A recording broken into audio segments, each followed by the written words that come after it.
What's up, gamers? DreamcastGuy here, talking today about the PlayStation 3, because unfortunately, it seems like this thing is finally dead. Now, that's not exactly a giant shock, because it's been 13 freaking years since it was originally released, but I'll be honest, I'm still quite sad about it. I have so many great memories wrapped up with this console. It's really been a huge part of my life, but I understand the fact that Sony needs to move on. They can't just keep dumping money into old hardware forever. So what am I talking about specifically? Well, just a couple days ago, Sony released an official statement saying that there would no longer be any PlayStation Plus games ever again for the PS3 and the PlayStation Vita. Basically saying, okay, it is time to finally sunset this. We can't just support this hardware for all of eternity.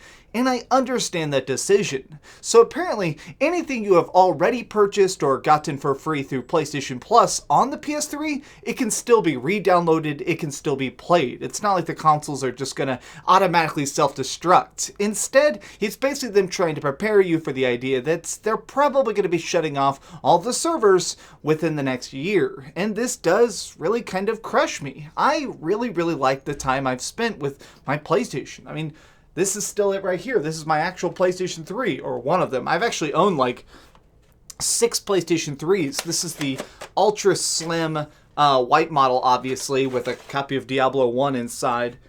But I've always loved the PlayStation 3 because it felt different. Originally, all my friends got Xbox 360s, so in my early years, because keep in mind I'm an old man, I actually moved out of my house in 2004, so this came out in 2006. Everybody at this point had already had a chance to buy an Xbox 360 because that came out in 2005, so everybody was already playing Gears of War and Halo and really kind of getting invested in these worlds. So when the PlayStation 3 came out, it felt like this weird leap. It was graphically, it was better, especially the PlayStation exclusives at the time were just photorealistic.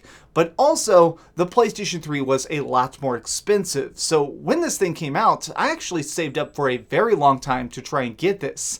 So fun fact, when I first bought my PlayStation 3 was on my birthday in 2007. I saved up for like an entire year. I was working at Walmart at the time, and they called me in on my birthday to work, and I was so pissed because honestly I was trying to sell some stuff to finally buy a PlayStation 3. So I ended up working like a 12-hour shift at Walmart, and when I was leaving, I'm not even joking, I found a $100 Target gift card in the parking lot. So I like called the number, made sure it was still like verified and a working gift card, and I was like, what the heck?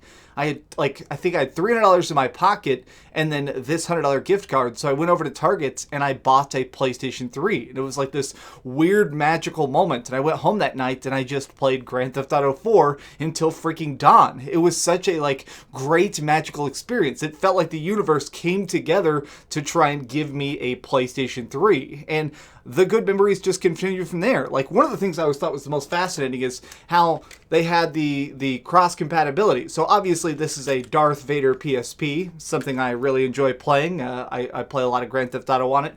So this thing is really cool because it would actually sync up with your PlayStation for certain games. So I always thought it was really interesting that Sony wanted that interconnectivity technology to be there right from the start. Something that never really got off the ground, I think, the way they wanted, but it was still a really ingenious thing. That's kind of the saddest part about all this is I love all my hardware. I love all my stuff, but it's just sad to see stuff like the Vita and like the PlayStation 3 being discontinued because this stuff was honestly so genius. It is literally like, these are such technological marvels. And now people probably look at old graphics for the PSP and think it looks freaking garbage, but these things were, for the time, humongous leaps forward. I mean, this is a real story. At one point, the processors were so strong inside of PlayStation 3s, people were using them to hack. They were actually using them as mini supercomputers to code break.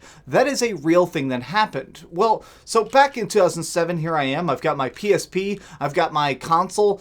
At this point, I had to move back into my father's house for a very short period of time, and I wanted to try and win him over to the idea of consoles. My father is basically a Luddite. That's somebody who does not understand or care for technology, and he really hated video games. My father really did not like me playing games whatsoever. He's very, very proud that I've managed to make video games my job, and he's very proud of like what I've done, but he still doesn't really understand it. So in 2007, I really wanted to try and get him to understand it, and I actually thought the PlayStation 3 could help me do that because, well, the PlayStation 3 controller is super, super comfortable. I feel like it's easy to understand. And also, the graphics were so good, I thought my father would be able to grasp it a little bit easier. So what I ended up doing is, I seriously would spend my nights and weekends trying to brainstorm what games would my father get? Like, what games could he just sit down with that he'd immediately understand?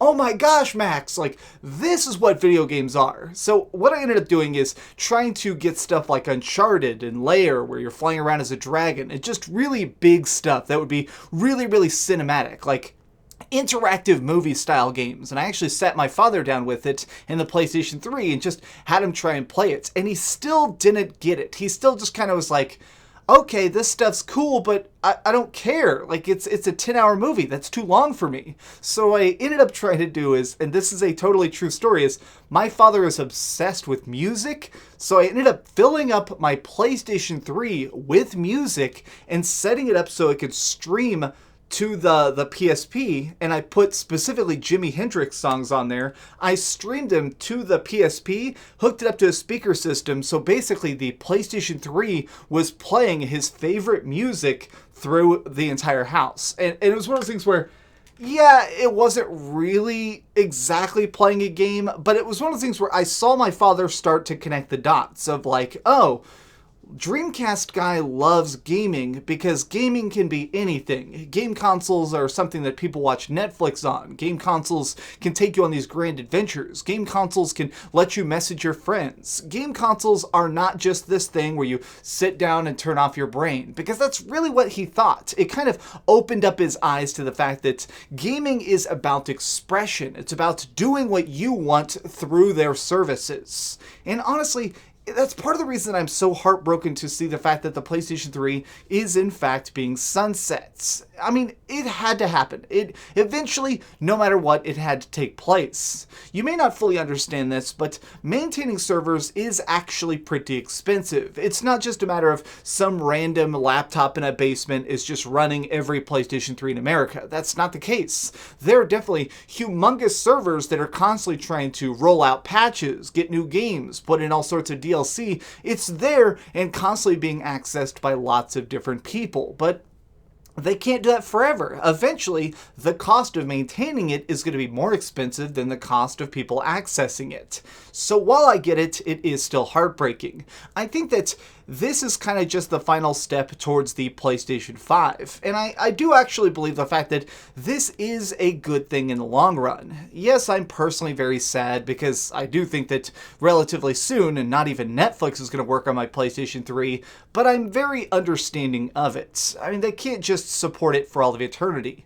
And I do think that it is a good sign that it's been so many years since the PlayStation 4 came out, and they're still supporting the PS3. I hope that we get this many years of support post-launch for this console generation. It'd be so great if I can actually still turn on my PlayStation 4 and do stuff all the way into 2025. It would show that, I mean, really, these people are, console developers now are much more understanding of the fact that the jump from one generation to the next is a lot more of a blurry line. Not everybody is going to instantly leap onto the biggest, best, and latest stuff.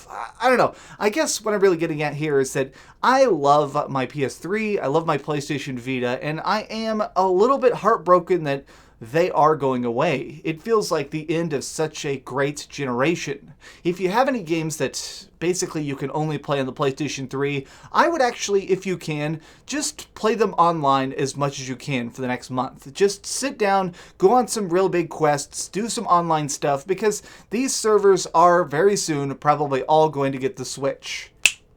It's an unfortunate part of life, and technology constantly marches forward.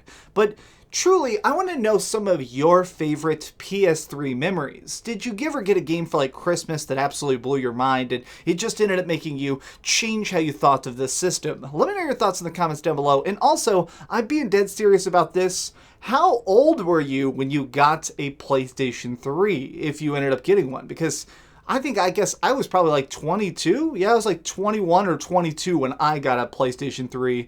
I bet some people probably got it when they were like 10, and that is trippy to me. Thanks so much for watching, gamers. If you enjoyed this video, please give it a like, share with your friends, and subscribe if you haven't already. But do me the biggest favor of all and keep dreaming.